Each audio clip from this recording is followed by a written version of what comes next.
Bismillahirrahmanirrahim. Assalamualaikum warahmatullahi wabarakatuh. Perkenalkan, saya Rizky Milasari, mahasiswi program studi manajemen pendidikan Islam pada program Magister Pascasarjana IAIN Kendari.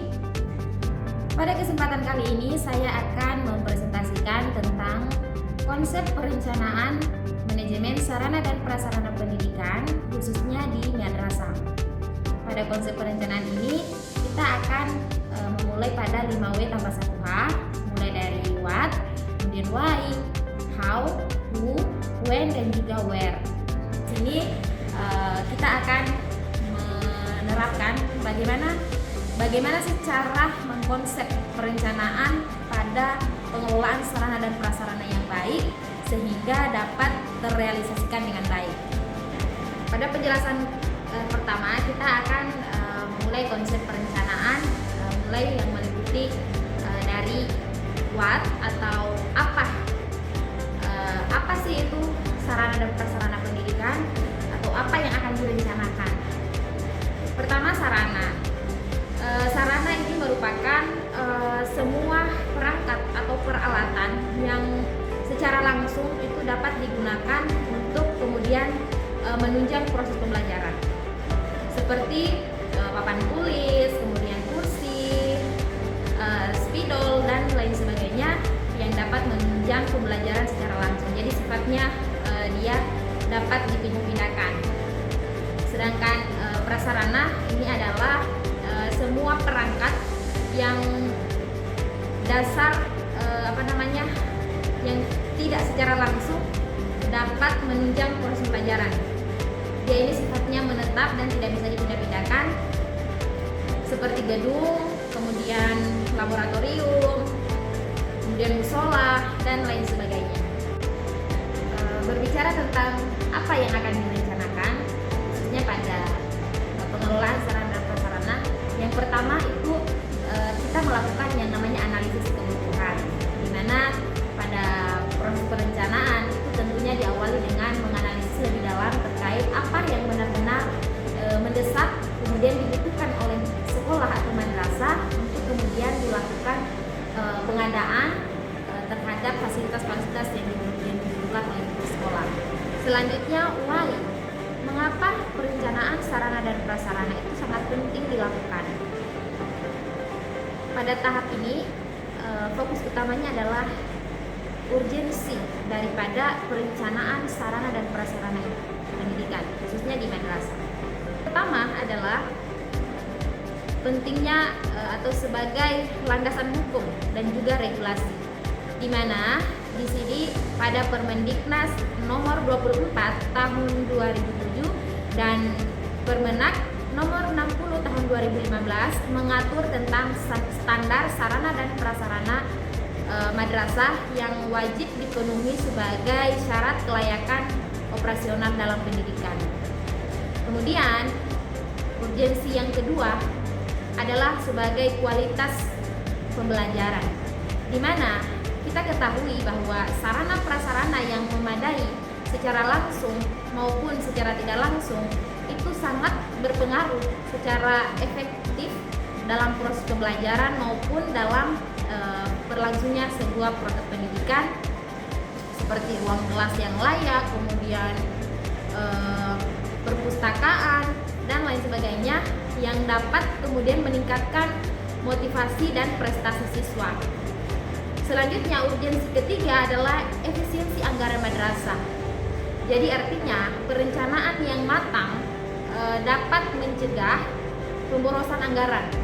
Seperti yang saya jelaskan pada fakta tadi, tidak ada gedung atau khususnya laboratorium ataupun perpustakaan yang hanya terbengkalai begitu saja. Sehingga itulah pentingnya dilakukan perencanaan sarana dan prasarana yang baik. Kemudian urgensi yang terakhir adalah sebagai bentuk peningkatan akreditasi dan juga mutu atau kualitas madrasah. Jadi ketika komponen sarana dan prasarana ini terlaksana dengan baik atau menjamin keseluruhan madrasah, itu dapat menjadi peningkatan terhadap akreditasi itu sendiri, karena salah satu standar penilaian pada akreditasi itu adalah peningkatan pada kualitas sarana dan prasarana pendidikan.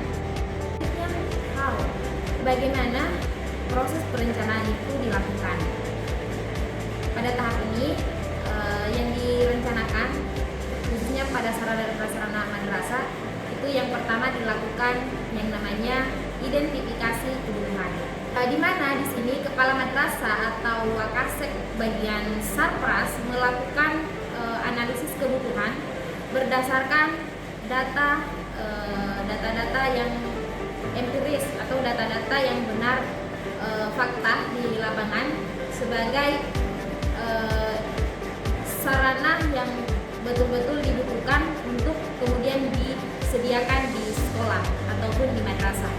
Kemudian tahapan yang kedua adalah dengan melakukan analisis dan skala prioritas, di mana pada tahap ini kebutuhan itu dipilih berdasarkan urgensitas yang mendesak, seperti mungkin ada kerusakan berat atau sangat penting yang kemudian dapat mendukung proses pembelajaran, baik itu yang jangka pendeknya maupun jangka panjang, kemudian disesuaikan dengan kemampuan anggaran madrasah tersebut.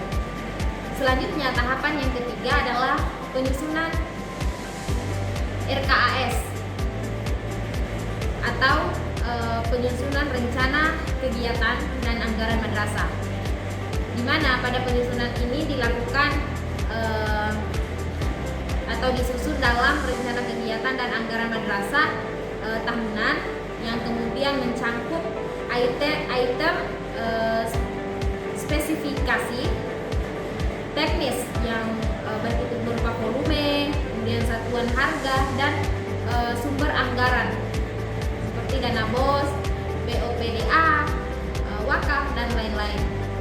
Selanjutnya ada yang namanya penetapan atau pengesahan, di mana setelah dilakukan tadi penyusunan rencana, dilakukan yang namanya penetapan dan pengesahan, di mana pada rencana ini dibahas dalam biasanya dilakukan di rapat, khususnya kayak diadakan guru-guru, kemudian komite, kemudian di situ disahkan oleh pihak yang berwenang, khususnya kalau di madrasah kan itu kayak Kementerian Agama maupun dinas-dinas terkait. Kemudian selanjutnya di tahap pengadaan. Jadi setelah dilakukan penetapan kemudian sudah disahkan, maka dilakukan pengadaan atau distribusi. Di mana proses pengadaan ini mengikuti mekanisme. Kemudian sesuai dengan apa yang dibutuhkan tadi atau apa yang menjadi prioritas. Setelah itu didistribusikan dan dicatat. Biasanya dilakukan atau dicatat itu dalam buku, ada namanya inventarisasi. Ada yang namanya inventarisasi. Jadi dicatat di situ. Setelah dilakukan pengadaan dan juga distribusi, maka dilakukan yang namanya pemeliharaan dan evaluasi.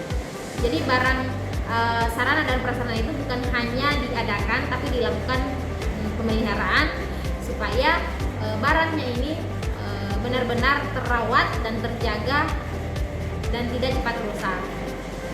Kemudian dilakukan juga evaluasi untuk melihat perkembangan dari sarana tersebut, apa yang rusak, kemudian apa yang perlu diperbaiki. Di situ dilakukan evaluasi. Kemudian selanjutnya atau siapa yang terlibat dalam perencanaan tersebut. Selanjutnya kapan perencanaan itu dilakukan? Jadi pada tahapan ini dia lebih fokus pada siklus dan juga periodisasi, di mana saya mengambil langkah 3. Pertama dengan melakukan jangka pendek, kemudian jangka menengah dan juga jangka panjang, di mana jangka pendek ini dilakukan setiap 1 tahun atau disusun setiap awal tahun ajaran baru, mulai dari Juli sampai Agustus. Kemudian rencana jangka pendek itu dilakukan setiap 4 tahun dalam yang termuat dalam rencana kerja madrasah, kemudian rencana jangka panjang, di mana ini biasanya dilakukan setiap 8 sampai 20 tahun, atau dilakukan master plan, berupa master plan pengembangan madrasah itu secara jangka panjang. Kemudian ini mencakup visi dan misi madrasah, kemudian disusun itu bersama yayasan dan juga komite serta pemangku kepentingan. Selanjutnya where, di mana perencanaan ini dilakukan. Jadi pada tahap ini saya mengambil 3 tahapan, di mana yang pertama di tingkat madrasah atau internal, di mana di sini terbagi atas ada kepala madrasah, kemudian ada guru, kemudian ada wakas sarpras, mulai dari komite dan juga bagian bendahara. Kemudian yang kedua ada tingkatan di yayasan atau penyelenggara, di mana di sini dia sebagai berperan dalam donatur atau mendonaturi madrasah itu, khususnya di madrasah yang swasta berupa wakaf, infak dan lain-lain. Selanjutnya di tingkat kemenak atau pemerintah, di mana di sini sebagai penetap regulasi. Jadi dia ini mengalokasikan dana BOS, BUPDA, kemudian DAK, kemudian penetapan standar minimal sarana dan prasarana pendidikan. Baik teman-teman, itulah tadi penjelasan dari saya. Kesimpulan dari saya, pada dasarnya pengelolaan atau manajemen sarana dan prasarana pendidikan khususnya di madrasah itu sangat penting untuk dikelola dengan baik, karena salah satu keberhasilan dalam pendidikan khususnya di madrasah itu yang menentukan adalah sarana dan prasarana pendidikannya, karena dia yang akan menunjang proses pembelajaran maupun proses pendidikan, karena tanpa adanya sarana dan prasarana pendidikan, proses pendidikan itu tidak akan berjalan dengan optimal dan tidak akan berjalan secara efektif dan efisien. Olehnya itu, marilah kita kelola sarana dan prasarana dengan baik, dengan prosedur-prosedur yang tepat sesuai dengan ketetapan yang telah disediakan. Itulah penjelasan dari saya, lebih dan kurangnya mohon dimaafkan. Wabillahi taufiq wal hidayah. Wassalamualaikum warahmatullahi wabarakatuh.